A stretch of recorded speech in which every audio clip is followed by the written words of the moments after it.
Siapa sebenarnya La Llorona? Pernah tak korang jalan seorang-seorang waktu malam dekat kawasan sungai atau tasik dan tiba-tiba terdengar suara tangisan perempuan jauh, sayu, seolah-olah tengah mencari sesuatu. Suara tu makin lama makin jelas. Bulu roma pun naik satu badan. Bila korang pandang sekeliling, tak ada siapa pun. Tapi, dari hujung sungai, korang ternampak satu kelibat yang berpakaian putih, rambut panjang yang basah menutupi wajah sambil berdiri kaku. Masa tu, baru korang sedar yang sebenarnya korang tidak bersendirian. Malam ni, kita akan kupas satu legenda seram yang bukan sahaja terkenal di Mexico tapi dah tersebar ke seluruh dunia. Cerita tentang La Llorona, si perempuan menangis ataupun The Weeping Woman. Ini bukan sekadar cerita dongeng. Ini kisah tentang cinta, dendam, penyesalan dan roh yang tak pernah tenang. Zaman dulu, dekat sebuah kampung kecil dekat Mexico, tinggal seorang gadis yang bernama Maria. Orang kampung selalu cerita yang Maria ni lain macam cantik dia. Kalau dia lalu, semua mata akan ikut. Kalau dia ketawa, bunyinya macam muzik. Tapi Maria bukan sekadar cantik. Dia ada satu impian yang sangat besar.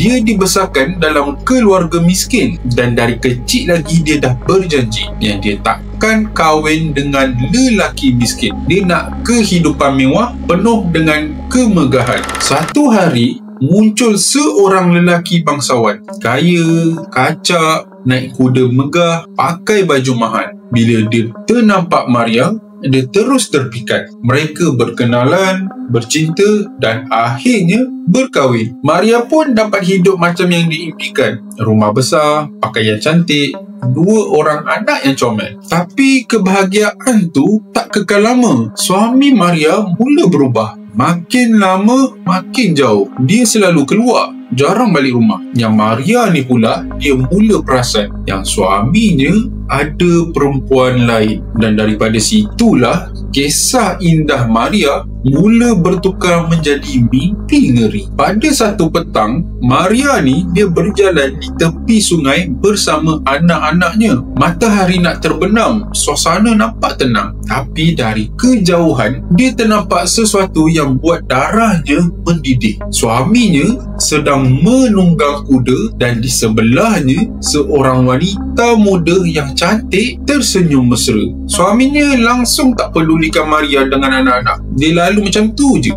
Dan pada saat itulah sesuatu dalam diri Maria mula hancur. Dalam keadaan marah yang membuak-buak, cemburu dan putus asa, Maria bertindak tanpa berfikir. Dia angkat anak-anak dia dan campak ke dalam sungai. Bila dia tengok air yang deras telan tubuh kecil anak-anak dia, kemarahan tu mula hilang dan digantikan dengan rasa bersalah yang menyeksakan dada. Maria menjerit, terjun ke dalam sungai, cuba tarik anak-anaknya semula, tetapi arus terlalu kuat. Anak-anaknya hilang di bawah arus. Maria terduduk di tepi sungai, meraung tanpa henti sepanjang malam. Dan bila pagi menjelma, Maria pun ikut terjun ke dalam sungai, tamatkan hidupnya sendiri. Mayat Maria dijumpai keesokan harinya dan dikebumikan. Orang kampung sangka semuanya dah tamat. Tapi pada malam tu,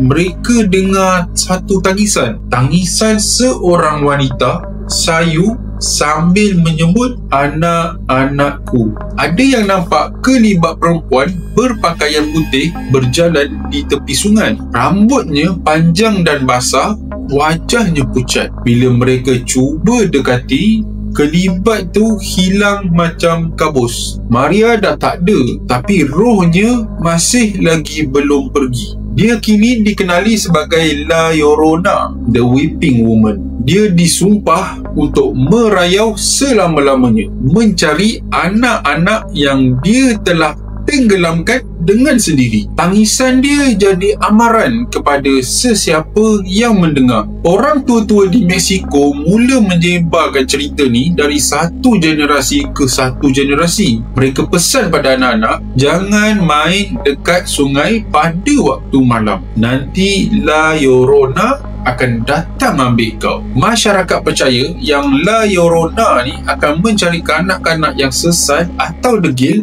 dan membawa mereka ke dasar sungai. Ingatkan yang mereka tu adalah anak dia. Ada juga versi cerita yang kata La Llorona ni menghukum lelaki curang. Siapa yang berjalan malam seorang diri boleh menjadi mangsa. Dan yang paling seram, diorang kata kalau suara tangisan dia tu jauh, sebenarnya dia dekat. Tapi kalau tangisan dia tu dekat, maknanya dia masih jauh. Itu adalah cara dia memperdayakan manusia. Walaupun legenda ni dah beratus tahun, banyak saksi moden mendakwa bahawa mereka pernah dengar suara La Llorona. Ada pemandu lori yang lalu dekat tepi sungai pada waktu tengah malam. Tiba-tiba dia dengar suara perempuan menangis dari jauh. Bila dia perlahankan lori, suara tu makin dekat dan tiba-tiba kelibat perempuan berpakaian putih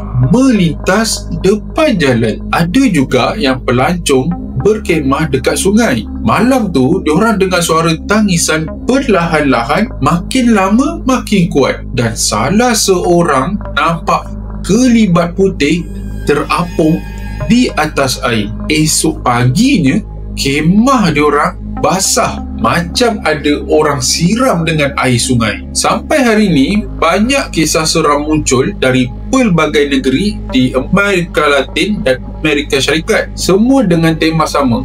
La Llorona masih merayap. La Llorona ni, dia bukan sekadar cerita seram untuk takutkan budak-budak. Ia adalah satu kisah tentang penyesalan, cinta buta dan roh yang tak pernah tenang. Walaupun ia legenda, terlalu banyak kisah saksi dan gangguan aneh sampai sukar nak abaikan. Jadi, kalau satu malam nanti korang tengah berjalan tepi sungai, angin tiba-tiba bertukar menjadi sejuk dan dari jauh terdengar suara perempuan menangis perlahan-lahan, jangan tunggu, jangan toleh, lari, sebab mungkin La Llorona tengah perhatikan korang. So guys, kalau korang berminat lagi untuk mendengar cerita-cerita jenayah yang sungguh kejam ataupun cerita-cerita paranormal yang menyeramkan, korang jangan lupa like, komen, share dan juga tekan button subscribe tu untuk video-video yang lebih menarik pada masa akan datang. Okay? Assalamualaikum.